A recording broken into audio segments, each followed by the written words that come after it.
Yeah, absolutely. So as you said, I'm an executive coach and I also have an ADHD subspecialty. My team and I help executives who find themselves these are high achievers who have ADHD and would like to figure out how to, be more productive or get to that next level. And it's really interesting because I myself was a litigating attorney for nearly 20 years. Mhm. And so I had this whole legal career that actually really didn't suit my ADHD brain at all. Um, and I took a hard right and started coaching and speaking. And it's been so fulfilling. I mean, most people with ADHD, they may get diagnosed by a mental health professional. Maybe Mhm. they are offered or take medication from a psychiatrist, but no one really fills the gap of telling them what not only what their brain is doing, but why and how to work with it. Right. Um, Welcome to the Audacious Living Podcast, hosted by my man, Audley Stephenson, the Odd Man. Greetings and salutations. Welcome to the Audacious Living Podcast, where our ongoing goal is to inspire and empower you to live your best audacious life ever. I'm totally delighted to have you with us here, and I truly appreciate you taking time out of your day to join us. Now, just like a sculptor transforms a block of marble into a masterpiece by chiseling away the excess, we too can reshape our mindset by reframing negative talk, embracing our strengths, and normalizing failure. It's all about building resilience and finding joy in our work, especially for those with ADHD. Our guest is Elle O'Flaherty, and she's an executive coach specializing in working with individuals with ADHD. With nearly 2 decades of experience as a litigating attorney, Elle made a successful transition into coaching, helping high-achieving individuals with ADHD reach new levels of productivity and fulfillment. Elle's expertise in coaching executives with ADHD makes her the perfect guest for today's episode, where we delve into the importance of reframing negative self-talk, embracing strengths, and normalizing failure to thrive in the workplace. So now that we've got you all set, let's turn to our conversation with Elle. Enjoy.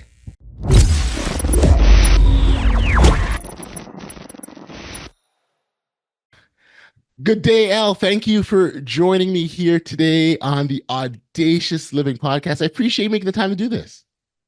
oh, thank you for having me. It's a real pleasure. Yeah, I take much enjoyment in being able to engage in conversations that have the ability to help others get to a better place, if you will. And it's actually personally exhilarating for me to do that, knowing that that happens through the art of a conversation, right? And so happy to do this with you. Thank you for being here. On this podcast, we really, again, it's really about encouraging individuals to live their best audacious life. And there's many ways to get there, many pathways to get there, but there's also many obstacles and hurdles and pitfalls too along that journey that we each take. But I still think it's important that we still take that journey and take that step, as opposed to holding back because of what we think might happen, and not give ourselves an opportunity to respond to these potential challenges and obstacles and pitfalls. And so maybe as a starting point, because you're an executive coach and you with a specialty in working with ADHD. So I'd love to be able to sort of, if you dive in that a bit further, if you wouldn't mind sort of sharing with our audience kind of what's gotten to the point that which you're at now, and the work that you're doing. Yeah, absolutely. So as you said, I'm an executive coach and I also have an ADHD subspecialty. My team and I help executives who find themselves these are high achievers who have ADHD and would like to figure out how to, be more productive or get to that next level. And it's really interesting because I myself was a litigating attorney for nearly 20 years. Mhm. And so I had this whole legal career that actually really didn't suit my ADHD brain at all. Um, and I took a hard right and started coaching and speaking. And it's been so fulfilling. I mean, most people with ADHD, they may get diagnosed by a mental health professional. Maybe Mhm. they are offered or take medication from a psychiatrist, but no one really fills the gap of telling them what not only what their brain is doing, but why and how to work with it. Right. Um, and I kind of think of I'm left-handed, so I sort of think of it like being left-handed in a right-handed society.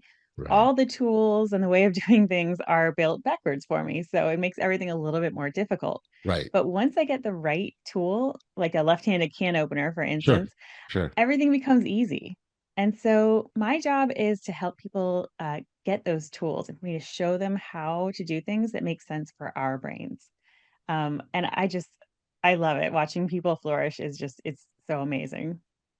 I'd love to. I'd love to hear that story of the sort of the transition from this corporate world that you invest a lot of time, energy, education into, and then to leave that to pivot. Yeah, I was actually in government and I was a trade negotiator Okay. for the last 10 years of my career. Um, and I just, it on paper, it was really interesting. I was traveling all over the world. I was doing these things that were, showing up in the news, and it was really neat. But what I actually loved the most was I had a team who worked with me, Hmm. and many of them would come to me for coaching, for help and support. And I just noticed more and more that that's really what I loved. And so, I ended up taking a coaching course and I went for it. And I have to Okay. say it was such a leap going from a very secure, um, government attorney position to, Yep. okay, I'm going to start my own business. Um, Not but only just start your own business in a totally different direction too, right? Like it's yeah, yeah, having no experience starting my own business, being a brand new coach. Um, but I just went for it because I felt like there was such an opportunity for the returns on happiness and joy. I And love that. was I ever right? I'm just a completely different person now, and my outlook is so different. And one of the things that I really emphasize for my clients is finding and adding joy to our lives, because we as adults are very infrequently asked, so what are you doing for fun? Or Right. what's fun throughout your day at work? Um, but especially people, well, I would argue everyone, but especially people with ADHD, because we have interest-based brains. If we aren't interested in having fun, it's not a great place to be. Um, Mm. so it sounds like you Well, also well, have added joy and fun in your day. I'm well, curious. well, especially no. I absolutely do. And as you said that, my mind started to go. But and so yes, and we'll certainly talk about that. I think what's really interesting is when those environments aren't conducive for fun. That's where the struggle takes place, right? Yeah. I'm often that guy. If we're in an online meeting or something, I'll find a funny gift to throw in there just based on something that something part of the conversation, just because. Um, and I remember vividly um, when I was like, should I be doing this? And maybe people don't appreciate when I do that. Then I remember saying, I don't care. I'll do it anyways. Right. And it's because really what it was doing, it was satisfying and suiting what I needed in that moment. Now, sir, we can talk about appropriateness and when the right time and that kind of Mhm. stuff for sure, for sure, for sure. But why not? And so that's the approach I Yeah. take. And I don't know how we built this workplace culture where there's no focus on fun, and in fact, we think Right. of it as maybe that isn't professional. I think it's so strange that, enjoying your day and Yeah. having joy is something that we almost never think about, and it's Yeah. never Yeah. HR doesn't talk about it, nobody talks about Mm, adding it, so mm. isn't that strange about It is workplace interesting culture? because you'll find. I mean, I'm sure there's a few Grinches and Scrooges out there, but by and large, most people you start doing fun things or integrating fun, people will jump on board because I believe that's where individuals want to be, and so I agree with you on that topic of fun that it's strange that it doesn't happen more of. Um, and so tell me how you made that pivot, but then you the subspecialty. How did you land there? Well, I was working as an executive coach, and I was fairly newly diagnosed in my own ADHD. I had Hmm. suspected for years, but about 80% of us aren't diagnosed. And And did you so, suspect provide that? I'm just curious. Like, to be diagnosed as an adult is very different than a child. Was it something that you sort of suspected, or were there things that what led you to say I need to get this checked out? Yeah, well, I grew up in Virginia in the 1980s, and I was lucky because girls couldn't get ADHD, so I was spared. Um, but Is it that was very real? evident to me. Do people really said that? Do they believe that? I never met a girl in growing up ever who was diagnosed with ADHD. Okay. Um, Right. and it's really common. Women and girls usually are not diagnosed until much later. Mm. And so reading about ADHD and just hearing about some of the symptoms, I was like, that's me. It's definitely me. But I think it takes some bravery to go ahead and seek a Absolutely. diagnosis, particularly because ADHD is unfortunately still hugely, hugely stigmatized. Yes. Um, Yes. and at the same time, I find sort of anecdotally, most of my clients who are diagnosed as adults, go through kind of a grieving process of what could have been if they were diagnosed earlier. Mm. Because many of us, even if we're high achievers in school, I mean, I went to law school, I did fine, but how much better I could have done and Yeah. how No. much easier it could have been on me. So um, sorry, I want to start to interject there, but I really, what makes that point so profound, and I think if we tie it back to some of the conversations we've had here on the podcast, it's about the challenges that exist in our lives and how we respond to them, right? And so, ADHD is a challenge that existed. And so we didn't know what it was right in the moment, but we still found a way to cope, get by, overcome, get through, and not let us hold us back. And I think that's very similar to the challenges that we go through in our lives, right? Like, so I mean, on the same token, I'd say, man, life would be so much easier if I didn't have any problems, right? Like it'd be easy. And so, I just think I appreciate you making that point because it really shows us that when you can take challenges head on, you're building your resiliency, right? Your ability to respond to challenges. So we're actually improving ourselves. Yes, it wasn't the easier way, but we do come out better on the other side of it. So thank you for raising that point. hey, I agree absolutely about resiliency. I will say that the average ADHD person by the time they're 14 Mhm. receives an additional 20,000 negative messages about themselves. Mm, And so I don't think many ADHD people escape childhood unscathed. I will got you. say that Yep. we generally have incredibly negative self-talk, Yes. and we believe those messages about us, particularly those of us who don't understand, who aren't connected to our community and don't understand what's normal for us.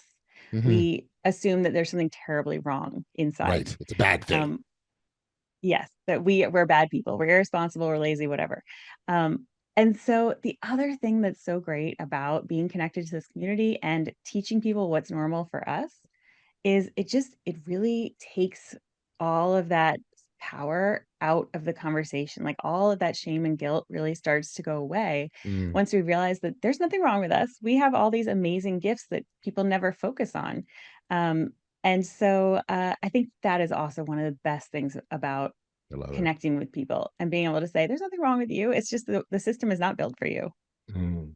Um, I'd love to talk about sort of executives who are diagnosed or maybe not be diagnosed, but sort of ADHD. We know that certainly there's a spectrum, and we know that the spectrum is broad and people can be anywhere.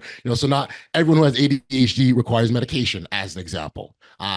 Some may, but not necessarily everyone does, and so that's that broad spectrum. And it's I guess it's interesting when you think of executives because you'd think those high achievers, those executives, they're up there, they got it all together, but they still have their own challenges that they've got to manage and cope through. And so I wonder if you could sort of touch on that point. Yeah, absolutely. We all have our challenges, but I will say that we are actually overrepresentative in the C-suite for Hmm. a number of reasons. Some of our biggest gifts that come with this are things like we not only think outside the box, we don't really realize there is a box, and we Mm. tend to be incredibly innovative and creative and come up with lots of different ideas. So startups Yep. usually have someone with ADHD involved. Yeah. Yeah. Um, we're 300% more likely to be entrepreneurs because we have higher risk tolerance and because Mm. we have once something's interesting to us, we can hyper focus and we can actually be far more productive in a much I shorter love it. period of time than neurotypical folks. Love it. Um, and so it's kind of interesting also. I mean, we have these incredible gifts and we also make accommodations for neurotypical people. And most folks never even talk about that. So Mm. Um, ADHD executives tend to be balls of fire. They tend to be rainmakers and innovators. I do love and appreciate the fact that you highlighted those points, because again, clearly, again, it sort of breaks down those stigmas that it's all bad, it's all bad, it's all bad, your life's over, kind of a thing, and that there are some positive sides where you. So it's almost it's sort of, so it's harnessing it. So this is what I have, this is what I'm dealing with, but here's how I'm going to make it work for me, and that's what I'm hearing from you loud and clear. Oh yeah, absolutely. And whenever I give talks, I speak at for a lot of organizations talking about ADHD and how to incorporate us and use us for our best effect as employees. Um, and one of the things I love talking about, I always start with strengths. I start with all the incredible Yep. gifts, but one of the things I love talking about is how we are making accommodations for neurotypical people. And sometimes people are a little taken aback because as like Yeah. your average neurotypical person, you probably have never felt like someone's accommodating you. Um, but for instance, we our brains filter out less information, and so we're able to make more connections, and more quickly. Mm. Our brains are also very, very fast. So we tend to, when I'm talking to another ADHD person, I talk very quickly and both of us are tracking. Whereas I talk much more slowly when I'm talking to neurotypical people because they generally can't follow if I speak as Mm. quickly as I do.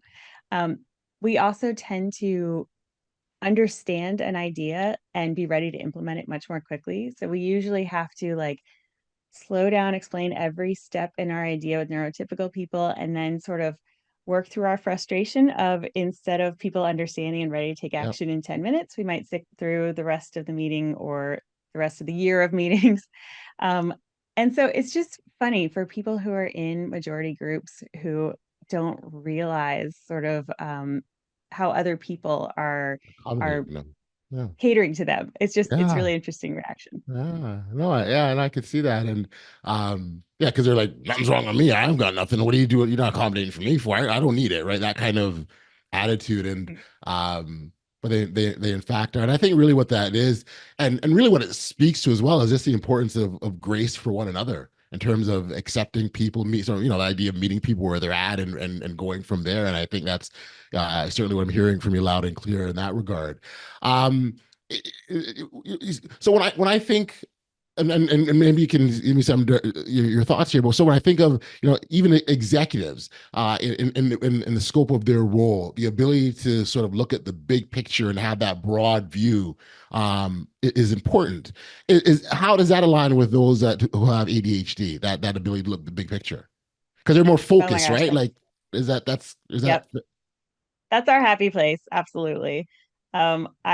If you want someone who's gonna see the big picture and come up with the greatest new thing, that's us. If you want someone to, do your taxes Mhm. and look at all the very, very minor details, that's probably not gonna be us. Not all of us, it's not monolithic, Right. but yeah, it's interesting. It's something that I think is growing now, and I really hope so, of recognizing and leaning into people's strengths. Um, Mm. you know, it's sort of interesting how I think for a long time corporate culture has been, um, this is your job, so this is what you do forever and ever, amen. Instead of trying to mold the job to the person and Yeah. noticing, oh, you're really amazing at this. Here are some areas that maybe we can give to other folks because it's not your Right. strength. And once people really feel like they're contributing, I mean, isn't that the whole point of life? Like, Oh how yeah. much better are we in our work? Absolutely. And so there's some work in sort of understanding, you and your strengths. So I wonder that along those lines, the work, because the work that you do to help individuals embrace who they are, because that's got to be part of it, right? Oh, yes, absolutely. Unlearning that there's something wrong with you, Mm. um, which I think a lot of marginalized groups, I mean, a lot of, and I would be interested to hear your point of view as an African American man, but how that impacts how you feel about yourself, and especially the things that we don't necessarily realize we're feeling about ourselves, but trying to unlearn how other people have told us to view ourselves, I think is really important. I don't want to put you on the spot, but has that been part of your journey too? So I think for me, I remember early on, I was like early 20s or something, where I fully understood that when I walked in certain spaces, I was different, right? I wasn't the same. And I could potentially be viewed differently. It's not like I didn't know I was black. It's not at all. I'm just, but in terms of how I'm received by others, and how that potentially could be a good or a bad thing, or positive or negative, that experience. And uh, I remember sort of doing just a lot of work in being clear on who I was, right? Because I knew that, so in Audley Stephenson, when he walks into the room, this is how he wants to show up, and this is who he is. And if someone else has a problem with that, that's not my problem. Like, I'm not going to become someone different as a result of how you may react. Another thing, too, we're all talking about these hypothetical, because we don't really know what people are thinking. And so to adjust my behavior or not be my authentic self or not be the person I'm supposed to be because of what others may or may not be doing, it didn't work for me. It felt very unreal and inauthentic. And so my particular focus for myself has been, I already know I'm a black man when I walk in a room, and I'm totally fine with that, right? It's y'all got to work it out, like and figure it out what works for you. But I'm good, kind of a thing. And so, some embracing, I guess, of who I am first as an individual, and then be comfortable to be that person in whatever space I show up in. If that makes sense. It really does. And it occurs to me that that is not the easiest thing to do. It takes a Yeah. lot of bravery. What do you think That, helped get you to that point? um, so I guess I kind of have to go back into, I mean, even the base of this podcast. So in 2020, this is the pandemic podcast, like things came out of the pandemic. I had done a lot of work in, I was working professionally in the basketball space. I was actually commissioner of a basketball league. And so, of course, indoor gatherings were gone. Guess what? No basketball. And I remember having this huge void going, oh my gosh, something, but not initially understanding what it was. Um, and I just had this void. I was, I think every time I tell the story, I say mild depression, but it wasn't mild depression. It was a depression. Like, I'm not going to minimize it. It was a depression of some sort I was experiencing.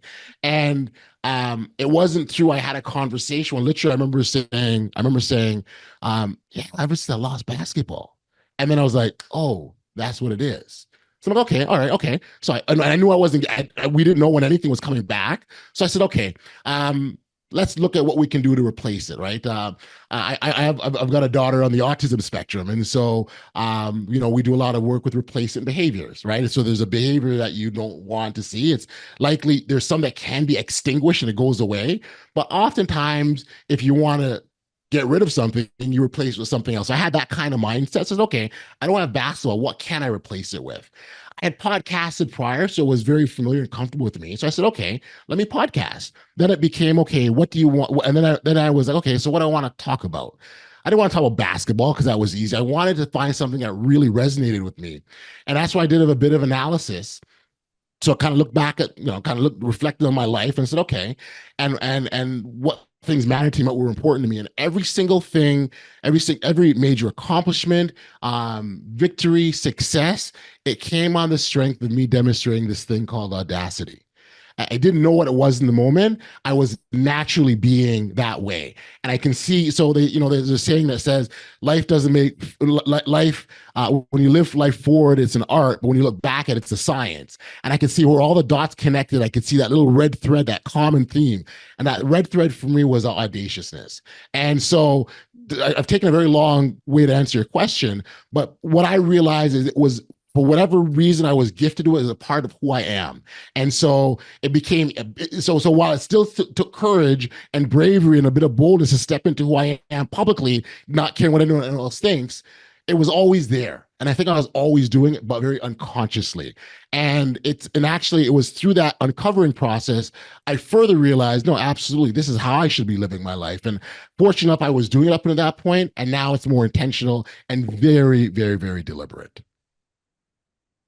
I love that. Um, that's that kind of thinking and the space that, and I say this as someone who also made a huge life change during COVID. um, that kind of space to slow down and take the time and do that deep thinking and think Mm. about what you might want to add or change. I'm really curious about how we can help people to make that space in their life without having to shut down the entire world. Um, but I know a lot of people who've really benefited from that and really Yeah. finally had the time to think about and make changes and implement them. Um, I wonder how to encourage people to make that space, and it's something I work with my executives. I think one of the ways is, again, what we're doing now, we're having a conversation about, we're sharing the stories, and you're actually showing people what's possible and what you know, the possibilities that exist, and helps people identify their potential. I had a friend once. She was similar to you. She sort of changed career fields. I mean, she was in the accounting space, and did corporate accounting for many years, and she wasn't happy, and wasn't fulfilled, wasn't finding a joy, and knew that she wanted to change. Although she enjoyed accounting, she didn't enjoy the corporate space that she was in. So one day we were just sort of talking, and she told me a story of an individual who she had heard of, not anyone she knew personally, someone she had heard of that was in a similar place that she was. And this individual also worked with a corporate accountant, but decided one day that they wanted to switch from the corporate space to sort of not for profit and working with small businesses. And she made that shift and had found great meaning, great fulfillment, and is extremely happy. And so again, my friend doesn't know this individual. However, she found inspiration when she heard about her story. And so yeah, and again, I don't know who will hear our voice today, Elle, and who will take from our conversation, but it's still important to have those conversations and give people an opportunity to be encouraged. Whether I'm saying, hey, Joe Smith, listen to this. I don't know who Joe Smith is, but I don't need to if he's going to take. So to answer your question, I think it's more about continuing to have these conversations, continuing to share, and there's some vulnerability that has to also be there. We've got to be okay with sharing too, right? So I think those are sort of the quick and easy ways we can do that. And absolutely, much like you're doing that as well as I am. And I think at least that's a good starting point, at least.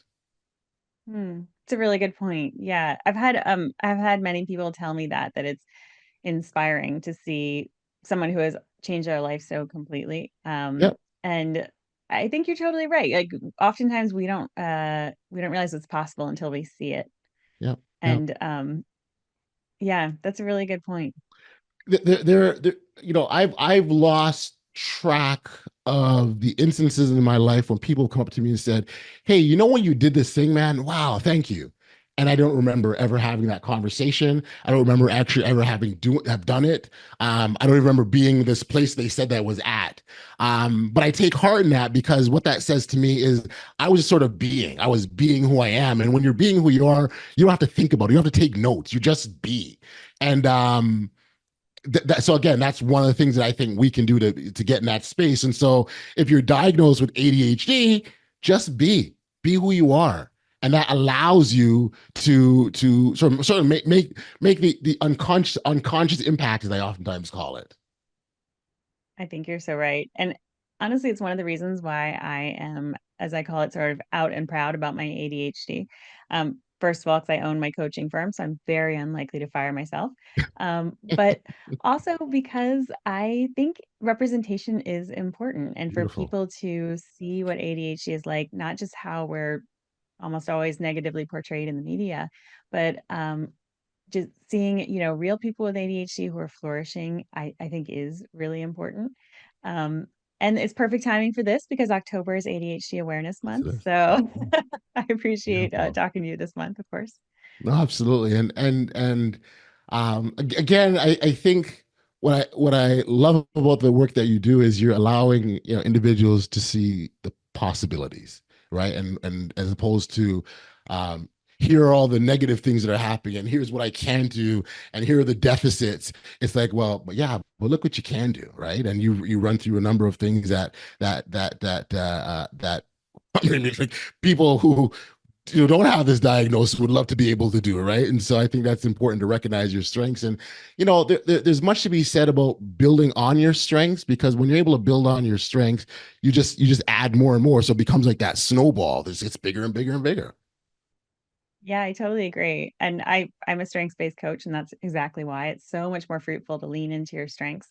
I also really encourage people, and I think this is helpful kind of at any point in life, but I encourage people to think about making changes or trying out new things as a science experiment, right? Okay. So the outcome might not be exactly right. We can make some tweaks and things, but I like to go in with curiosity and sort of the foregone conclusion that we're going to overcome this, or we're going to find a way to work your strength into your life. That's going to happen. The only question is how we're going to experiment and find the way.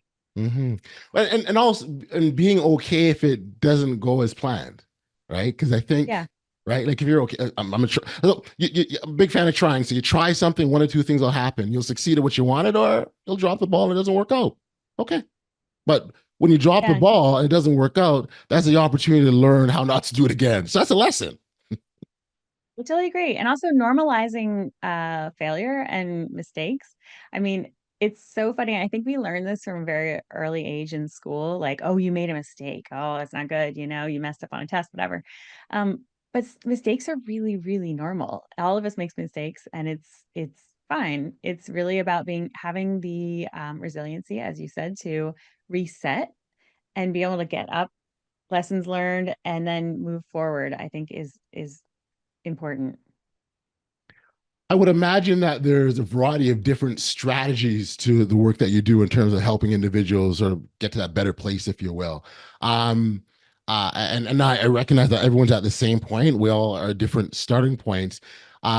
Is there sort of one or two sort of common things that individuals can do to sort of move, take it to that next trajectory, if you will? Yeah, there are 2 things. One's, sort of more highbrow, and one is incredibly pedestrian and easy. So Okay. I'll start with the highbrow one. Um, Reframing is this, psychological tool where we change the way we're thinking about things, and we look at it from a different point of view. Okay. I'll often encourage people to do this by thinking, "Okay, what would you say to a friend?"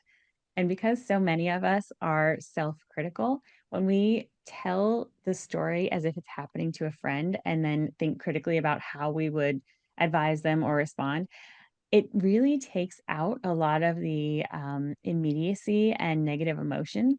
And so there are a lot of techniques to reframe, but I just think it's incredibly powerful to sort of take yourself out of it and and think about it from another point of view. So I'll often work with clients on doing that, and it really helps because there's so much shame and guilt and all sorts of things that we are carrying around without even Yeah. realizing it, Yeah. and Yeah. it's living rent free in our heads. Yeah. Um, that being able to set that down and say, "Okay, shame and guilt monster, I realize you're sitting there. It's totally fine, but for right now, I'm just going to set you down and look at this from another point of view." The other thing that is very practical Sorry, is before you jump into the other thing, I want to, because as you're describing reframing, the one thing that thought came to mind is I wonder how difficult that would be when you've got those emotions attached, those negative emotions attached to it. So the shame and guilt that you reference, and how debilitating that can be to stopping individuals and stopping people, and like I mean, even trying something brand new. So I'll go back to this podcast as an example. So in 2020, when I said I'm going to do a podcast, I've done it before. My very first podcast was in 2008, right? So I had lots and lots of experience. I've done it many years. I've done many different types of podcasts, and so to me, I was like, let's just do it again. It probably been 3 or 4 years since I had done the last one, but still, I was familiar with the space, and I remember like the negative self-talk and the emotions and the feelings. It was like what are you doing? Like you can't podcast still. Do you have any idea how many podcasts are out there? Who's going to listen to your voice? Do you know if you can even do this thing anymore? Like you don't even know the new technology. Like all of these things and that self doubt and so those, much like that negativity, the guilt and the other things that you talked about, they're all like a family, if you will, right? And they A horrible absolutely family. can hold, absolutely will hold us back if we let it. Yeah, and that's why I think, helping to step outside of ourselves and think about how we would help a friend, or, if our younger self wanted to do this, how would we talk to them? I think it really, really helps us just to set that down for a minute and Mhm. not let that feel so real, because the things those emotions are telling us aren't necessarily true and aren't necessarily important. It's just that they are getting a big rise out of us, which means that Mhm. they get more power. Um, and so, these exercises are really, really helpful. And sometimes I'll say things like, let's just assume this is going to work. And let's assume that 6 months from now, you are already a raging success. How did you get there? Which I find that any of those negative emotions, like fear, anxiety, any of that good stuff, it's really hard for those to survive when you throw information and humor at it. So I use a lot of humor in my coaching. I think that it really just helps take things down a notch. Um, Absolutely. and so it's another thing that I teach people, like throw information and humor at your anxiety, and it's really interesting how difficult it is for anxiety to hold on. You don't have to tell me twice. I can subscribe to that one. Throw humor at it, that's for sure. um, one of you touched on earlier about well, individual organizations adapting to people, um, and the benefits that can come from that. Do you think that really is in terms? And I'm sort of looking ahead now, but the future of work and how organizations operate. Do you think that's part of what the future would look like? Oh gosh, oddly, I hope so. um, I really do because I am not a neuroscientist, nor am I in the mental health profession, but um, I have this sneaking suspicion that as work becomes more and more sort of conglomerated, and we are all working for other people and for larger organizations, and things are less personal, um, I feel like that's when we start losing, that feeling of, like, pride in our personal contribution, and Hmm. also, that we are able to have some autonomy and control over our work, which I really think contributes to unhappiness. So Right. I am hoping that corporations will see the huge benefit. I mean, maybe they aren't as moved by, the general societal happiness, but I think they will be by revenue. And when Mhm. workers are in their sweet spot, they tend to be much more productive. They tend to feel much more open to share, insights and innovations, and that's really how we start also building revenue. So I'm hoping that even if it's purely from a selfish and economic standpoint, that we will get there. So then the second part of that question, and I hope we get there too, is what can individuals themselves do for themselves to help us get there, or is this a matter of hoping that companies get there on their own? Great question. So first of all, I think doing a little strengths exploration. Too many Mm, of us don't ask the questions like, what am I really good at? And I yes, have found over years and years that most people don't recognize some of their significant strengths because they assume everyone else can do it as well as they can. gotcha, gotcha. Or And take for so, granted what they can do because it's easy to them. yeah, Mm, exactly. mm, And so I think I have a number of questions that I usually run clients through. Things like, what do people come to you for advice? What's the topic?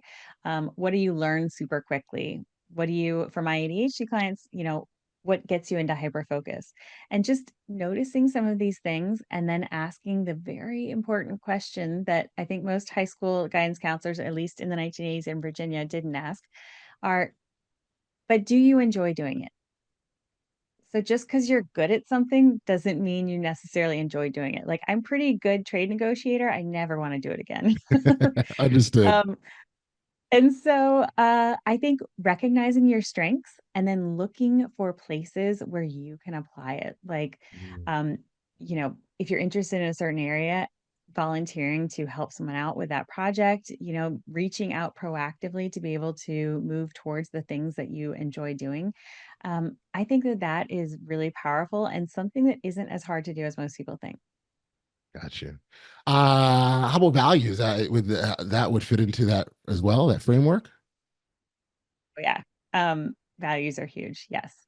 And study after study has shown that when there's a misalignment between a person's values and the values of their workplace or their company culture, it's going to be difficult, if not impossible, to find fulfillment in that job. Um, so that's the other thing, trying to find workplaces and when we are job searching that really align with our values and make sense to us. One of my biggest values is humor. I can't live in a workplace that doesn't have humor. And Mhm. so it's something that when I was not working for myself, I would actively seek that out in Right. bosses and Yeah. company cultures. But yeah, values are so important. I mean, they're really what drives us at the end of the day, right? For sure, I agree with you. And even if the company didn't have the humor, I'd bring it myself, and they'd have to accept it. That's how I'm going to do it. I want to work with you. You'd be a great coworker. No, we'd be a blast. We'd have a blast. I lastly, so Elle, this has been such a delightful conversation. This is just simply fabulous, and thank you for being open and sharing the manner in which you have.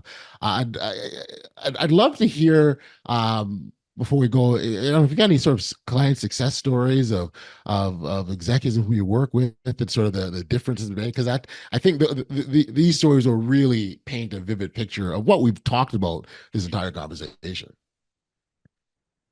Yeah, I have a lot, but one client always pops into my mind. I loved working with them, and when we met, they were in a position and in a workplace that actually did not align with their values, Okay. and they it didn't spark their interest that much. They weren't having fun, and so we just started dreaming about if I could wave my magic wand, what would the future look like? And it was such a big, and I'm going to use your word, audacious dream. It included things like having, moving to another city and really rebuilding their life in a completely different way, in Wow. addition to getting a job that better suited them. And so it was this sort of whole cloth change. And from dreaming to then thinking, okay, so if we assumed that's how things are going to be, what would it take to get there? And, it didn't happen in a day, but this person did create that dream life where they found a position that was incredibly meaningful to them. It was actually a higher position than they thought they'd be able to attain. Mhm. And their lifestyle and the changes that they implemented made it just such a more meaningful life, and they found so much more joy. And as I always say, I'm a completely different person when now than I was when I was a lawyer, and for this person too. I mean, you can just see it on our faces where we radiate joy when we are in the right place where we should be. Love it. Love it. That's awesome. Oh, this is just again delightful, delightful chat. Again, so appreciate the insights. For listeners that wanted to catch up with you, learn more about the work that you do, where can we send them? You can go to my website, www.interlacesolutions.com. Um, we have lots of ways that people can work with us, everything from signing up for our newsletter, which has tons and tons of information. We have courses and programs. And of course, we offer coaching and speaking. If your organization would like to hear more of me yammering, feel free. I'd love to talk. That's awesome, and we certainly will make sure that the all the appropriate contact details are in the show notes. So yeah, we'll make sure people can connect with you. Yeah, again, oh, thank you. This has been cool, man. I've really enjoyed the chat. The insights have been great. Humor is fantastic, and congratulations on just the journey and making that transition, the manner in which you've done it. It's even when you describe it, I'm certain it wasn't had its fair share of bumps along the way, but you just you the seamless transition that you've seemed to make is been clearly the right one. So congratulations on that, and thank you for being a guest on the Audacious Living Podcast. Thank you so much. I really enjoyed this conversation and I appreciate being here. Awesome.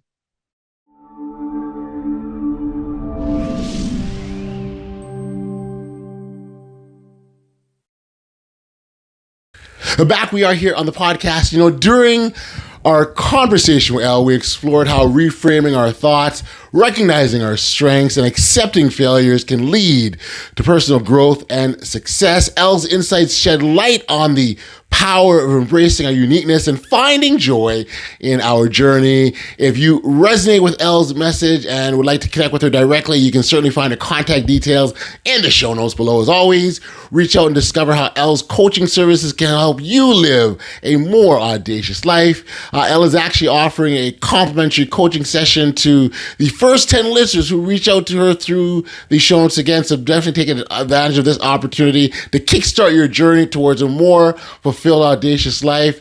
I want to take this opportunity to thank our listeners for tuning in to another edition of the Audacious Living Podcast. If you enjoy this, please follow, like, subscribe, share if you haven't already done so, because this is how we grow this podcast. Remember, your audacious life starts now. Until next time, stay safe, be kind, show love to one another, and be audacious. You've been listening to the Audacious Living Podcast, hosted by Audley Stephenson. If you enjoyed what you heard, be sure to like, subscribe, and share. Until next time, be audacious.